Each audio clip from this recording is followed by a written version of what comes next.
Hi పిల్లలు, అందరూ బాగున్నారా? అందరూ బాగుండాలి అని మనస్ఫూర్తిగా కోరుకుంటున్నాను. ఇక్కడ పాతకాలం నాటి గుత్తొంకాయ కూర ఎవర్ గ్రీన్ ఫేమస్ కూర, అందరికీ కూడా అది ప్రిపేర్ చేద్దాము. అన్ని మసాలాలు వేసి మిక్సీ పట్టేశాను. అన్ని మసాలాలు అంటే జీడిపప్పు, అల్లము, కొత్తిమీర, టమోటాలు, పల్లీలు, ఒక పట్ట, లవంగాలు, యాలకులు అన్నీ వేసి మిక్సీ పట్టేశాను. పచ్చిమిర్చి వేశాను కారంకి బదులుగా. ఎప్పుడు కూడా ఎండుమిర్చి వేసి చేస్తుంటాం కదా, ఈసారి పచ్చిమిర్చి వేసి చేద్దామని ట్రై చేస్తున్నాను. అందరూ చేస్తూ ఉండవచ్చు, నేనైతే ఇదే ఫస్ట్ టైం పచ్చిమిర్చి మిక్సీ పట్టి వేయడము. ఇక్కడైతే వంకాయలు తాజాగా ఉన్నాయి అనుకొని కట్ చేస్తున్నాను, కానీ చాలా వరకు పుచ్చులు ఉండిపోయాయి. పిల్లలు చూస్తుంటే బాగానే ఉన్నాయి, కానీ కట్ చేస్తే ఇవి తేలాయి. అరకిలో వంకాయలకి. సరే, ఇంక ఇది అయితే ఫ్రై చేసేద్దాము అంటే ముందు తిరగమూతకి ఆయిల్ వేసుకున్నాను. అందులో జీలకర్ర, ఆవాలు, కొద్దిగా ఒక అర స్పూన్ మెంతులు వేశాను పిల్లలు. ఇందులో అయితే పట్ట, ఒక అనాస పువ్వు అంటారు కదా, అది మాత్రం మిక్సీ పట్టకుండా ఇందులో వేసేసాను. మెంతులు వేస్తున్నాను చూడండి. అమ్మ చెప్పేవాళ్ళు, మెంతులు లాస్ట్లో తిరగమాతలో వేసామంటే గుత్తొంకాయ కూరకి మంచి స్మెల్ వస్తుందమ్మా అని చెప్పేవాళ్ళు.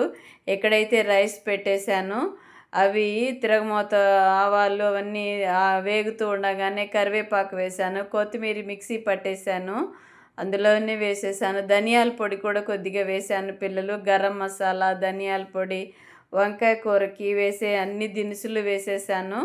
చాలామందికి తెలిసే ఉంటుంది, కానీ నేను చేసే విధానం మీకు చూపెడుతున్నాను పిల్లలు. ఎక్కడైతే వంకాయలు కట్ చేసుకున్నాను కదా, అందులో మసాలా కూరుస్తున్నాను. పల్లీలు కొద్దిగానే వేశాను, కానీ ఎందుకు ఎక్కువ అనిపించింది, మసాలా కొంచెం తీసి పెట్టేశాను. మిగతా మసాలా అంతా ఇందులో వేస్తున్నాను. ఎక్కువ మసాలా కూరలు తినరు పిల్లలు ఇంట్లో వాళ్ళు, అందుకని కొద్దిగానే చేస్తున్నాను. ఇలాగ కూర్చేసి గోల్డ్ కలర్లో వచ్చేట్టుగా వేపుకోవాలి. ఇందులో ఒక క్యాప్సికమ్ కూడా వాడిపోతూ ఉంటే ఒక క్యాప్సికమ్ కూడా కట్ చేసి వేశాను. అన్నీ వేపేసుకొని చింతపండు కూడా వేసేసాను పిల్లలు, అది మర్చిపోయినాను చెప్పడము. మిక్సీలోనే చింతపండు కూడా వేసేసాను. మాకు మెడిటేషన్ క్లాసులో నేర్పిస్తూ ఉంటారు. వాళ్ళు వంట చేస్తున్నప్పుడు నేను పక్కనే ఉంటాను ఎక్కువ సార్లు. వాళ్ళు లోనే వేసి చేసేస్తూ ఉంటారు. రసానికి కూడా అలాగే మిక్సీ పట్టి వేసేస్తూ ఉంటారు. కలపడము, అది మళ్ళీ పిండుకోవడము, రసం అదంతా ఎందుకులే అమ్మ, ఇలాగ వేసేస్తే ఈజీగా అయిపోతుంది కదా అంటూ ఉంటారు పిల్లలు. కొన్ని ట్రిక్స్ చిన్నవాళ్ళైనా పెద్దవాళ్ళైనా తెలుసుకొని ఆచరించడంలో తప్పేమీ లేదు కదా. ఒక్కొక్కరిలో ఒక్కొక్క విశేషత ఉంటుంది ఫ్రెండ్స్, అవన్నీ మనం స్వీకరించాల్సిందే. స్వీకరించడము అంటే నేర్చుకొని తిరిగి మనం వాటిని ప్రయోగంలోకి తీసుకొని వచ్చినప్పుడే ఆ విశేషతలు కూడా మనవిగా అవుతాయి. చూసేసి అలాగ వదిలేసామనుకోండి, అవి ప్రయోగంలోకి రాకుండా ఆయుధాలు, ఎలాగైతే ఆయుధాలు అంటే కత్తులు, స్పూన్లు ఇలాంటివి ఉంటాయి కదా, చాకులు, కూరగాయలు కట్ చేసుకునే చాకులు, ఇలా వాడకుండా వదిలేసామంటే తుప్పు పట్టేస్తాయి. అలాగే విశేషతలు కూడా పిల్లలు. ఇలాగా వేపుకున్న తర్వాత మసాలా జార్లోనే మసాలా నీళ్ళు కలిపేసి శుభ్రంగా కడిగినట్టుగా చేసి అందులో వంపేస్తున్నాను. అంటే కాయలు ఉడికేంత మాత్రంగా నీళ్లు వేసుకొని ఇందులో పసుపు వేయడం మర్చిపోయాను పిల్లలు, అందుకని మధ్యలో పసుపు వేశాను.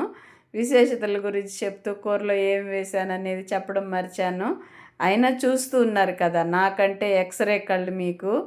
మాకు మెడిటేషన్ క్లాసులో చెప్తూ ఉంటారు, ప్రతి ఒక్కరికి ఇప్పుడు 4 కళ్ళు ఉన్నాయి అని. 4 కళ్ళు ఏంటంటే 2 కళ్ళు భగవంతుడు ఇచ్చినవి, 2 కళ్ళు మనం అద్దాలు, కంటి అద్దాలు. 4 కళ్ళుతో చూస్తుంటాం. వంకాయ కూర ఎలాగుంది ఫ్రెండ్స్ అండ్ పిల్లలు. ఇందులో పచ్చిమిర్చి మాత్రమే వేశాను, ఎండుమిర్చి పొడి వేయలేదు. సూపర్గా ఉంది కదా, చూస్తుంటే నోరు ఊరుతుందా లేదా? చూసిన వాళ్ళు తప్పకుండా like, share, comment, subscribe please. High points కూడా ఇవ్వండి పిల్లలు, ఇస్తే ఇంకొంచెం మందికి రీచ్